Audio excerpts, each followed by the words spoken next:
Welcome to First News Forum with State Senator Jay Paul Gumm. Let's talk a little bit about priorities for Oklahoma. Last time we had you here, energy. I think we spent about 10 minutes talking energy.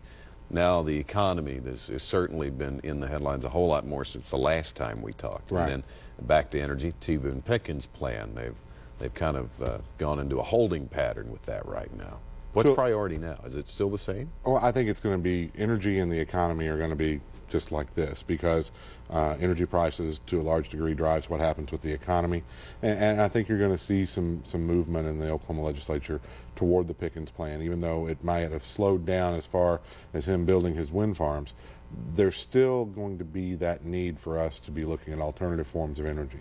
And Oklahoma has always been an energy leader, and will continue to be so. And I think we're going to be looking at a lot of different plans to make sure we do that. But the economy is going to be probably priority number one. And of course, you've got a brand new leadership team in the Senate and a fairly new one in the House with Speaker Benj just going into his first full session as Speaker of the House.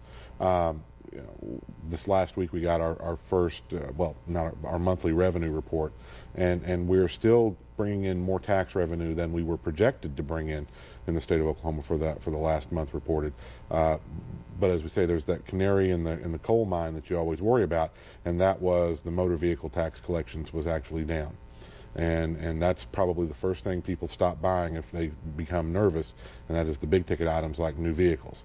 So that was actually under the projections, but the strength in other segments of the economy brought the overall revenue over projections. We'll know a lot more in December when we get our first report from the State Board of Equalization, who will give us our first preliminary budget number from which we will write the next year's budget to see where we're going to be. But I'm convinced that there's going to have to be some things that we do at the state legislative level to keep Oklahoma's economy strong. We've been to a large degree immune from the national slowdown.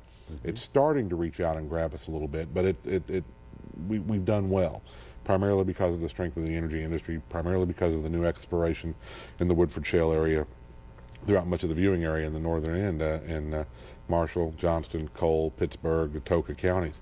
Matter of fact, this last week I just went on a rig visit with several other legislators from across the state on a Newfield, different things that Newfield is doing throughout the Woodford Shale region, and we learned an awful lot about what it's taken to get that natural gas out of the ground, and what that's going to mean if the prices drop so low to the state's economy, because then if prices go way down, the production's going to just drop off to nothing, because it's very expensive to pull that stuff out of the ground. And had we not done the deep drilling tax credit that I carried 4 years ago, there's a pretty good bet a lot of that exploration and production wouldn't be going on in Oklahoma. So we're going to be looking for ways to continue to encourage that, because that's really been the sail that's kept us moving. Yeah, there's the news in the economy when it comes to fuel. High fuel prices are bad, but so are low fuel prices. Everybody wants low prices, but that also it's a double-edged sword for producing states like Oklahoma. Right, and there has to be a balance in there. And what we saw with the price of gasoline got thrown completely out of balance with the remainder of the economy. If you look at where it should be based on inflation with the rest of the consumer price index, when gasoline was $4 a gallon, that was out of whack. It's more along the lines now of where it should be, but the price of natural gas is floating right there at the edge of where it's not going to be cost effective to explore in the Woodford Shale. You go to easier formations to get into, and those unfortunately are not in Oklahoma like the shale formations are. So I think it's important that we continue to have policies that make it more cost effective to explore for natural gas in Oklahoma and extract it, and then we all benefit from that, from royalty owners to county governments to state government with tax revenues.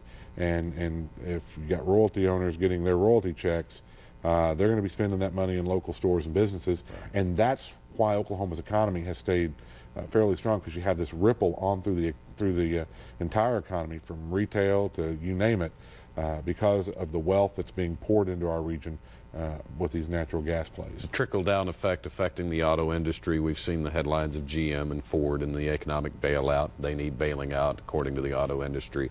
Is that in your mind, an indication of your lower than revenues on the vehicle tax? Well, people aren't buying cars, and that's why the revenues are down. So it certainly sends a message that part of the national economy is having some impact in Oklahoma. We were very fortunate because the remainder of the revenues were above projections enough to keep us above offset it. To offset it. So for a relatively novice political follower in Oklahoma, tell me how the Corporation Commission factors into the energy policies that's made by the legislature. They're primarily the regulatory arm of state government. They carry out what you guys hand down. To some degree, but they're also quasi-judicial. They make rulings and they make rules that affects the energy industry. So they are an important role in this. And of course, we're going to have one new commissioner with Dana Murphy defeating Jim Roth in that race.